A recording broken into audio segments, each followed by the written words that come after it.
questions as well.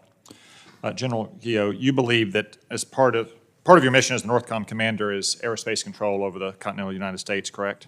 Yes, Senator. Domestically, there are reports of over 57 drone incursions over nuclear sites since 2015 and at least 510 unidentified aerial objects reports since 2004, centered around restricted and sensitive airspace, with around half of those reported in the last 2 years. How do you view NORTHCOM's role in defense against the threat from such unmanned aerial vehicles?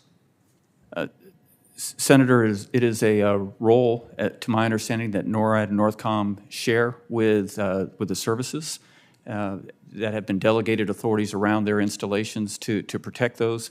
And then the NORAD responsibility picks up generally in the airspace structure above those facilities. Okay. I don't want to go into depth rehashing the Chinese balloon incident from earlier this year, but in general, if a malign actor illegally flies an aircraft over American territory with malign intent, do you believe that we should shoot it down? Senator, I absolutely believe we should shoot it down if it's demonstrated hostile act or hostile intent. Okay. Are you aware that there were more than 10,000 violations of our airspace with drone aircraft conducting intelligence operations last year? And given the threat we've seen that drones pose in Ukraine, increasingly in Russia, how significant are your concerns about those violations of our airspace? Senator, I'm very concerned about any airspace violations. Certainly the unmanned capabilities that you're mentioning bring a new dimension that we haven't had to see in the recent years. And if I'm confirmed, that would take a great deal of my attention to address that. Good. The vast majority of those incursions were conducted by Mexican cartels in support of drug smuggling activities. In fact, the U.S. Border Patrol chief has said that we don't have operational control of the southern border.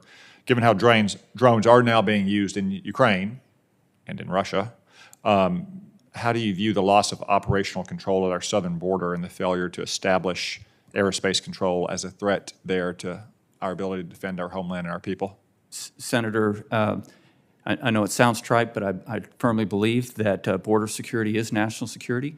And if I'm confirmed, the number one priority I would have is to defend the homeland, and certainly border security is at the top of that. So I would be very concerned about any loss of sovereignty in the airspace or the ground of our borders.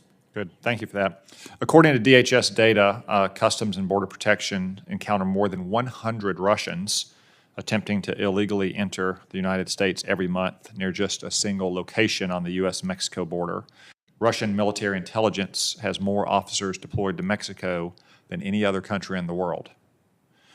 The current NORTHCOM commander has described China and Russia as, quote, very aggressive and active in NORTHCOM. We've seen what happened with the Chinese spy balloon. We know that China is setting up shop in Cuba, which I understand is technically not a part of your area of responsibility, but it's pretty close. Yes, it is. In the same way that North Korea and China aren't a part of your area of responsibility, but they project threats into that area. How do you view these actions by Russia and China to our south as a threat to our homeland?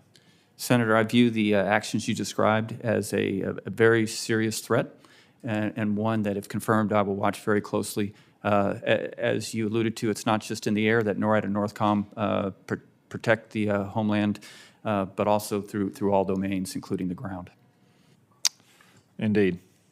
It's probably the case that Aldridge Ames, for instance, was recruited by Russian intelligence in Mexico City.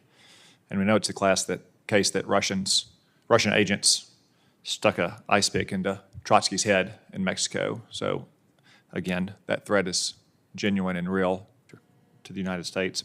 One final question. At least 98 terrorists were caught on the southern border last year, and that doesn't include any potential gotaways that we don't know about. General Kurilla said last year it was his commander's estimate that ISIS-K could conduct an external operation against the United States or Western interests abroad in about 6 months, perhaps with little to no warning. 2 years ago, an Iraqi man in the United States hatched a plot to bring ISIS operatives through our southern border to assassinate former President Bush. Given your experience as the deputy commander in the Middle East, can you draw upon that to help secure our southern border from terrorist attack and ensure it does not become yet a new vector for attack? Senator, if I'm confirmed, I absolutely will draw on the experiences from Central Command, cooperation with Special Operations Command, and then new and lasting relationships with law enforcement agencies here in the homeland to ensure that any of the threats that General Kurilla is effectively addressing overseas do not make it to our homeland. Okay, thank you. Thank you for your testimony. General Whiting, I know you're disappointed you didn't get lots of hard questions from me, but maybe next time. Yes, sir. Thank you.